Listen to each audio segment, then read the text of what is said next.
Alright, just another little update. I'm putting off doing the wiring, so I've basically been doing anything else. But I do need to get on with the wiring. I was actually drawing it up last night. I'm gonna have to, I think, rewire the whole cab while I'm there because it's not the most logically sound thing at the minute. I need to sort of take it all off and start again, but that's fine. But I need to build out the courage to actually start it. So I thought, let's do everything else.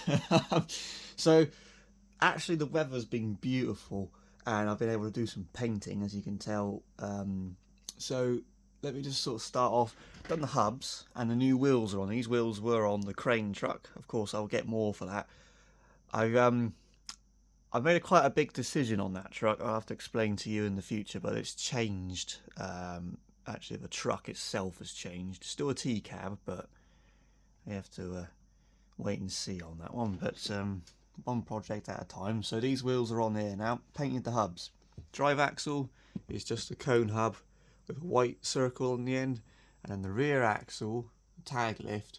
I might have to get a picture up so you can see it, but they are a hub with Scania. You see there, look, in white, and basically the Scania is embossed, and then it's painted it red, and then I sanded it down with a very small bit of sandpaper just to get the Scania font to be visible in white.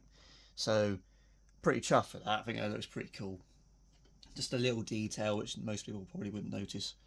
And on the front wheel, we got obviously white dot in the middle with the wheel nut cover, or the donut as people call it.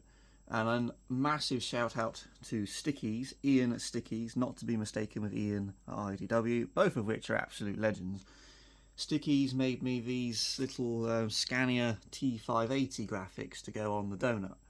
So these little doodads, which weren't too bad to put on actually. I was told by a couple of us, I was told by both Ians that they're a bit of a pain in the ass to put on, but I've had much worse. It didn't take me that long really. Just got to be steady with a little knife and just put them in the right place and push them in with your finger. So, but yeah, pretty chuffed with them. So that's the wheels done.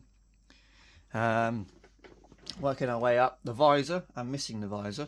I'm having one custom made, and I'm going to paint it when it arrives. Now, for some reason, I can't tell you where I got it from. I was told not to, so I shall respect that. But it's on the way. I paid for it yesterday at the time of filming this, so hopefully I'll get it by the end of the week. But that's going to be really cool. I'm going to paint it red and then have a white stripe going, or a white pin stripe along the bottom edge. So that's going to look really nice, and I'll show you that when it arrives. It's got 7 amber lights in it. 1 in each corner and then 3 in the middle. So that's pretty cool. Working our way up, you might notice the cab roof's looking a bit better. Now, I've had that problem where I had holes left there from the previous light bar, so I had to sort of cover them up. And what I did in the end was quite cheeky, but I quite like it because you don't notice it until your eyes are right up to it. But it's just a bit of red plastic, I don't know what you call it, like flexible paper or card or whatever, which are just cut and shaped and glued into place. So I think it's alright. It's not something that your eyes are going to be drawn to, so I think it's okay. It just is an easy solution to an annoying problem. So yeah, I tidied the wiring up a bit back there. A bit of red electrical tape, I know, but again, that was a hole from the previous light bar. But I think, it's not really noticeable. So that's all sorted. Painted the trumpets on the air horns. Again, while the weather was there, I was busy. So they're just white, not the nicest thing in the world, like that one there. Yeah, he's got. It's difficult to mask them. All right, the little ones I did quite well actually. The big one's not terrible. They're all right. I've seen much worse. At least I gave it a go. As soon as I put that paint on there, Ian at IDW went, nah, put a red stripe in there as well. And I'm like, bugger off. I'm doing that. It was a pain in the ass enough as it was to just mask them up. Trying to get a little red line inside there as well. Jesus. So we'll leave them as they are. I think they're pretty nice. Then I got the air conditioning pod, painted that. It did come black and white. I've painted it red and white. I did actually repaint the white because it was a bit of an off shade. So I've just did a little bit more gloss white on top of it. And I got a proper sunroof now, which I never had before. Before I had my little homemade styrene white sunroof, but now I've got a proper one. Now if you look carefully, it might not pick up, it just depends on what light you're in, but the red looks a little bit different from the cab. You've got to bear that in mind. I painted this cab 4 years ago, and I'm using the same red, but paint's weird, and it comes out in a different shade, so I can't do much about it. The visor's probably going to be exactly the same. I can't do anything about it, so I'm beyond being annoyed at it now. It just is what it is, so deal with that. But yeah, I haven't glued it on yet. So as you can see, the speaker is in there. Yes, I've moved the speaker into the roof.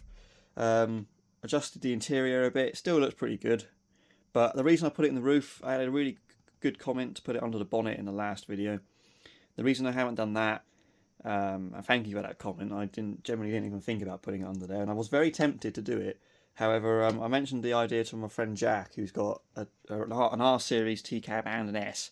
And in his R, he has a speaker in the roof, and in the S, he has it under the bonnet. And he went, put it in the roof, put it in the roof. He's moving his from the bonnet into the roof, because he said it doesn't sound anywhere near as good as if it was in the roof. The roof is brilliant. And I know that because it's in the roof on both my S and my R series, and they both sound pretty bloody loud. So I'm going to put it, well, I already have. It's in there, mounted on top, screwed into place.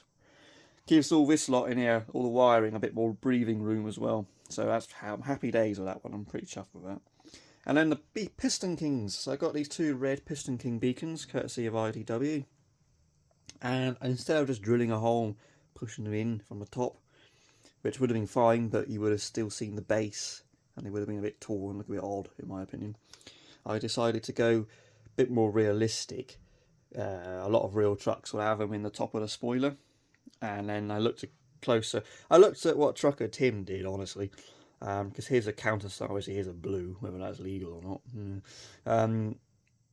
I drilled two 10mm holes, which was a bit terrifying. I had to measure them about 9 times before I actually grew the courage to actually drill a hole. But yeah, I used this sort of like hole saw thing that I have, which is like a ring sizer. It's not a circular thing of a saw, it's like a cone. But we got there in the end, and then as you can see, they countersunk in, so you only see the lens. And because the spoiler goes down on the front, they are perfectly vertical, and the black base is just visible on the front. So I'm pretty chuffed for that. And you would never really, you can't see anything unless you go right down, and you can just see the base of them. So it's all hidden, which is really, really cool. So I'm happy with that. So yeah, the only 2 jobs left on this are the visor and then the wiring. And I'm going to have to start the wiring soon, I am. But it's going to be pretty cool.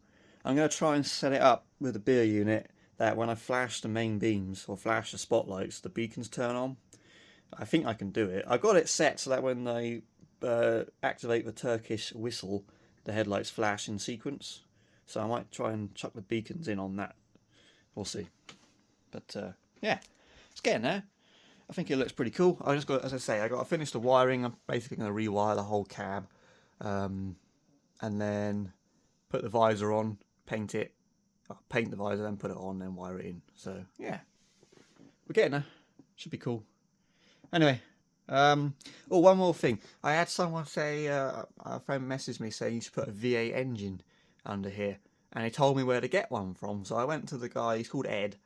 And he said, yeah, no worries, but you've got to redesign the cab base. You can't use this factory cab base, which I wasn't prepared to remove because it's like integral to basically everything in front of my hand. And I just thought, nah, you're right. But I still bought one, and it's not going in this. It's going in the 3 series. So this is the engine. Looks pretty damn cool. Very detailed. So yeah, this is going to go in the 3 series because it hasn't got a cab base. So yeah, but we look forward to that in the future video on that truck. Anyway, hope you enjoyed. Hope it's looking cool. It looks mint on this. And yeah, thank you very much for watching, and I will see you in the next one. Cheers.